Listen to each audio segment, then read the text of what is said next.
దీపం ఎలా పెట్టాలి అన్నది దీపం పెట్టే మంత్రంలో ఉంది. సాధ్యం త్రివర్తి సంయుక్తం, 3 ఒత్తులు వేయాలి పూజ చేసినప్పుడు. 3 జ్యోతులు వెలుగుతూ ఉండాలి పూజ జరుగుతూ ఉండగా.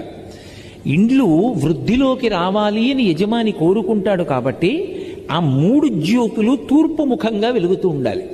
ఇంకొక ముఖాన్ని చూడకూడదు, తూర్పు ముఖంగా వెలగాలి 3 జ్యోతులు. వెలుగుతున్నప్పుడు దీపం వెలిగించగానే అది మంగళ దీపం, అది ఈశ్వర స్వరూపం. బ్రహ్మ విష్ణు మహేశ్వరులు ఆ దీపాలుగా ఉన్నారు, త్రిమూర్త్యాత్మకం. ఇక వాళ్ళు ముగ్గురు తప్ప వేరొకటి లేదు లోకంలో.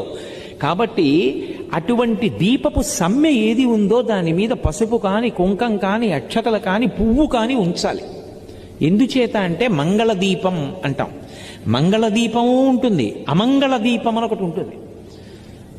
నేను దాని గురించి ప్రత్యేకంగా చెప్పక్కర్లా. ఎవరైనా వెళ్ళిపోయారనుకోండి, పార్థివ శరీరం ఒక్కటే ఉండకూడదు, అందులో జ్యోతి వెళ్ళిపోయింది. అందుకే ఏం చేస్తారంటే పడుకోబెట్టి తలకట్టున ఓ దీపం పెడతారు, దానికి మట్టు మీద పసుపు కుంకాలు వేయరు. అది అమంగళ దీపం.